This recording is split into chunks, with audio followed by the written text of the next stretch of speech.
सभी विपक्षी दल के नेताओं और पत्रकार बंधुओं को नमस्कार। आप लोगों ने कल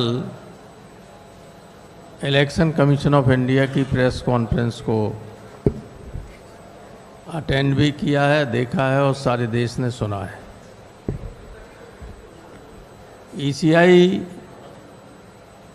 ने बार बार कहा है कि जो आरोप लगाए जा रहे हैं उसको शपथ पत्र के माध्यम से, एफिडेविट के माध्यम से दिया जाना चाहिए। मैं आपको बताना चाहता हूं कि 2022 के उत्तर प्रदेश के चुनाव के वक्त जब अखिलेश यादव ने ये कहा कि समाजवादी पार्टी के समर्थकों के बड़े पैमाने पर वोट काटे गए हैं, तो इलेक्शन कमीशन ने एक नोटिस दिया कि आप इसको बताइए। तो 18,000 मतदाताओं के एफिडेविट दिए गए इलेक्शन कमीशन को, जिसकी सारी रसीदें भी थीं। और आपको आश्चर्य होगा कि एक भी उस एफिडेविट पर आज तक कोई कार्रवाई नहीं की। जो इलेक्शन कमीशन रोज़ाना राहुल गांधी जी से एफिडेविट मांग रहा है, उस इलेक्शन कमीशन को हम 2022 में 18,000 गलत तरीके से काटे गए वोटों के एफिडेविट दे चुके हैं। इस तरह के एफिडेविट हैं, उसकी सब रसीदें हैं और कोई कार्रवाई नहीं हुई। दूसरे, जब उपचुनाव हुआ 2024 में उत्तर प्रदेश में, तो जो विधानसभा थी कुंदर की या अन्य, उसमें इन्होंने बीएलओज को चेंज कर दिया। कुंदर की में जो बनी हुई पहले की लिस्ट थी, उसमें से सारे यादव और मुसलमानों को 100% हटाकर दूसरे लोगों को रखा गया। दोनों सूचियां इलेक्शन कमीशन को दी गई शिकायत के तौर पर कि देखिए ये इलेक्शन कमीशन, ये थे बीएलओज, और इलेक्शन कमीशन ने जाति के आधार पर सारे मुस्लिम और यादवों को हटाकर दूसरे लोगों को किया है। उस पर कोई जांच और कोई कार्रवाई नहीं की गई।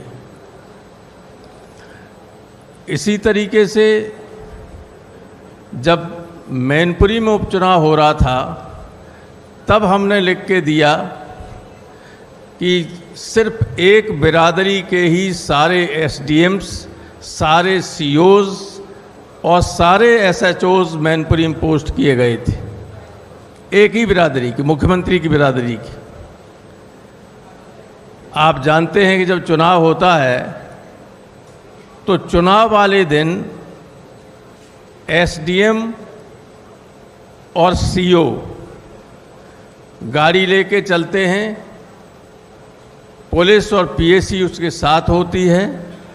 जिस बूथ पे चाहें उस बूथ पे लोगों को दौड़ा के हटा दें और वोट न पड़ने दें, ये काम उनका होता है।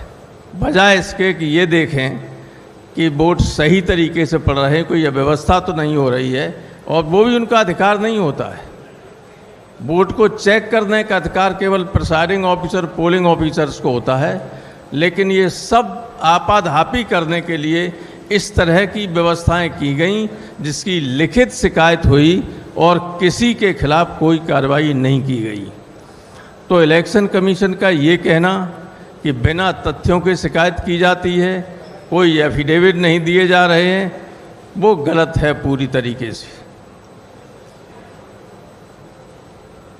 इससे सब लोगों को अपनी अपनी बात, दिल्ली में बहुत बड़ा घपला हुआ, संजय सिंह जी बताएंगे आपको। और हमारे यहाँ तो अभी से फिर वोट काटने की प्रक्रिया शुरू हो गई उत्तर प्रदेश में। अभी से